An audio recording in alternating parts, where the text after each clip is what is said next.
माधवपुर नाम के गांव में मनोहर नाम का आदमी अपनी पत्नी शोभा, 5 साल की बेटी रूही और 4 साल के बेटे मोनू के साथ रहता था। मोहन का अपना एक मटर का खेत था। उसके खेत के मटर बड़े ही मीठे हुआ करते थे, जो पूरे गांव में सबको बड़े ही पसंद आते थे।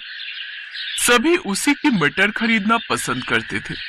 एक रोज इस बार फसल बहुत ही अच्छी हुई है। इस बार अच्छी कमाई होगी तो मैं अपने पूरे घर की मरम्मत करवाऊंगा और घर में नया बिस्तर भी लाऊंगा, ताकि तुम्हें जमीन पर ना सोना पड़े। भगवान करे आपका काम यूं ही चलता रहे और आप खूब तरक्की करें और हम अपने बच्चों का प्राइवेट स्कूल में दाखिला करवा सके। सच कहा तुमने। बस थोड़ा पैसा और कमा लूं तो मैं एक बड़ा सा खेत खरीद लूंगा, फिर उसमें मटर की खेती और बढ़ा दूंगा, फिर अपनी मटर की फसल शहर में जाकर बेचूंगा। अच्छा, आज मुझे मटर की कटाई भी तो करनी है, तो मैं चलता हूँ। आज काफी सारी कटाई करनी है तो मैं भी खेत में आपके साथ चलती हूँ। मोहन और शोभा खेत चले जाते हैं। उसके खेत के बगल में ही उनके पड़ोसी राजेश का भी खेत था, लेकिन उसके खेत में मटर की फसल बिल्कुल भी अच्छी नहीं थी, जिस कारण वो मोहन का खेत देखकर उससे जलता था। हम दोनों का खेत तो आसपास ही है, फिर इसकी खेत की फसल इतनी अच्छी और मेरी इतनी खराब। जरूर इसी ने कुछ उल्टा सीधा किया होगा मेरे खेत के साथ, तभी मेरे खेत की फसल इतनी अच्छी नहीं हुई। राजेश मन ही मन ये सब सोच ही रहा था, तभी वो देखता है कि मोहन के पास एक व्यापारी आता है। मोहन, इस बार तुम्हारे खेत की फसल तो बड़ी अच्छी हुई है। इस बार मुझे 100 किलो मटर चाहिए। अगर तुमने किसी और को कहीं बेचा है तो इसमें से 100 किलो तुम मुझे दे दो। ठीक है साहब, वैसे भी इस बार मेरे खेत में पूरे 250 किलोमीटर की खेती हुई है।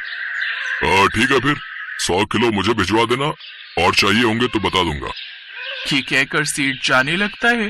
तभी राजेश, सेठ जी, जरा मेरे खेत की फसल के मटर भी ले लीजिए। अच्छा, पहले टेस्ट तो करवाओ अपने मटर। जी, ये लीजिए। राजेश उसे मटर खाने को देता है, लेकिन जैसे ही सेठ उस मटर को चखता है तो बुरा सा मुंह बनाते हुए कहता है, माफ करना, लेकिन मैं तुमसे ये मटर नहीं खरीद सकता। ये तो बड़े ही बेस्वाद हैं। इसे तो मुझसे कोई भी ग्राहक नहीं खरीदेगा।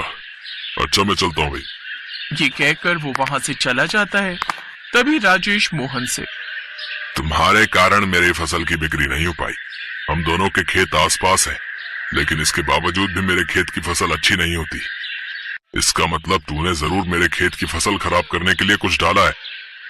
ये आप कैसी बातें कर रहे हैं? मैं ऐसा क्यों करूंगा और मैं ऐसा क्यों चाहूंगा?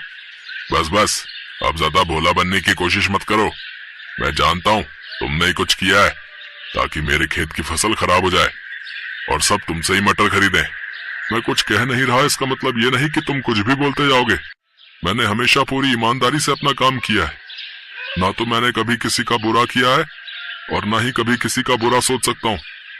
राजेश भाई साहब, आप जो भी सोच रहे हैं वो गलत सोच रहे हैं। इसके अलावा हमें अपनी सफाई के बारे में कुछ भी नहीं कहना है। हम जानते हैं आप परेशान हैं, लेकिन इसका मतलब ये नहीं कि आप हमें कुछ भी बोलेंगे। चलिए जी यहाँ से। ये कहकर वो वहां से चले जाते हैं। राजेश की बात सुनकर उन दोनों को बहुत बुरा लगता है। 3 दिन बाद मोहन सेठ जी को 100 किलो मटर बेच देता है, जिसके उसको अच्छे पैसे मिल जाते हैं।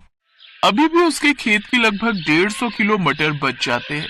जब सेठ जी के खरीदे हुए मटर ग्राहकों ने खरीदे तो वो मटर ग्राहकों को बड़े पसंद आए, तो बाकी ठेकेदारों ने भी मोहन की बची हुई मटर खरीदने का ऑर्डर दे दिया।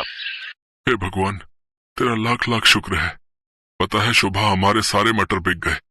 हमारी बची हुई मटर बिकने के भी ऑर्डर आ गए।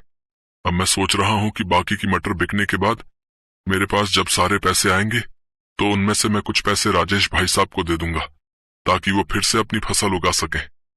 इस बार उन्हें फसल में नुकसान हुआ है तो उनके काम आ जाएंगे।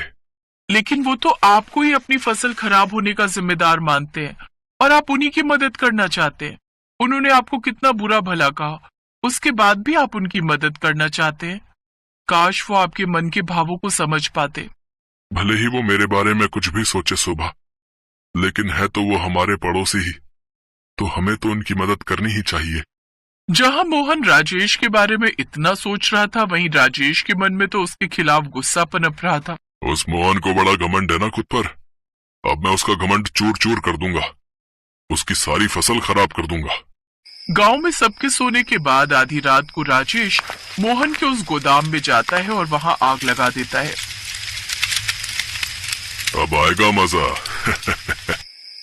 अगली सुबह जब मोहन गोदाम में जाता है तो देखता है कि गोदाम में रखी उसकी सारी फसल जल चुकी होती है। हे भगवान, ये क्या हो गया?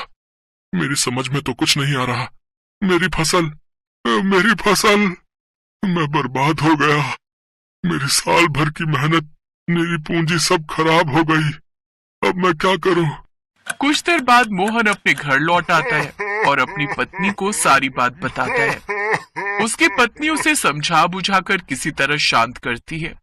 आप हिम्मत मत हारिए जी, सब कुछ ठीक हो जाएगा। हम फिर से मेहनत करेंगे।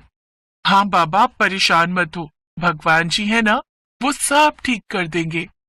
मेरी बच्ची।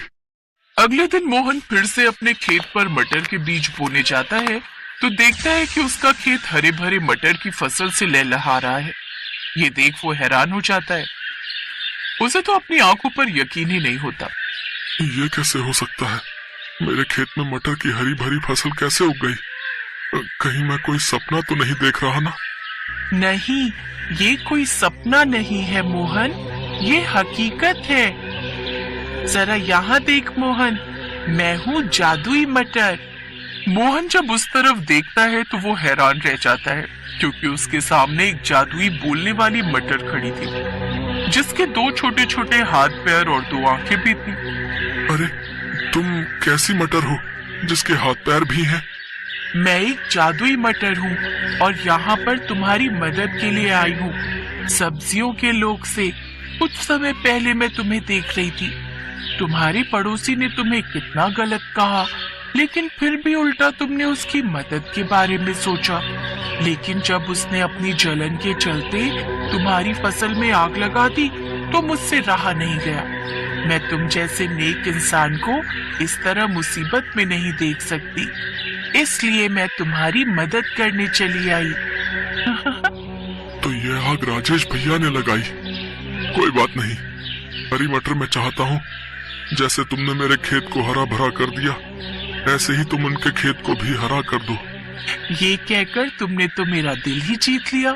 अगर तुम ऐसा ही चाहते हो तो ठीक है, मैं तुम्हारे कहने पर उसके खेत में भी हरे भरे मटर की जादुई फसल की पैदावार कर देती हूँ। पीछे खड़ा राजेश ये सब सुन रहा था और उसे अपनी करनी पर बड़ा पछतावा था। वो मोहन के पैरों में गिड़गिड़ाकर उससे माफी मांगता है। मुझे माफ कर दे मेरे दोस्त, मैंने तेरे साथ कितना गलत किया, लेकिन फिर भी तू बहुत ही नेक दिल इंसान है रे। मोहन ने उसे माफ कर दिया और उसे गले से लगा लिया। अब उस दिन के बाद से कभी मोहन की जादुई मटर की फसल खत्म नहीं हुई और उसके मटर पहले से भी ज्यादा टेस्टी हो गए, जिससे उसकी बिक्री अब कई गुना बढ़ गई और कुछ ही समय में वो बहुत अमीर हो गया। अब उसने बड़ा सा घर बना लिया, साथ ही अपने बच्चों को प्राइवेट स्कूल में पढ़ने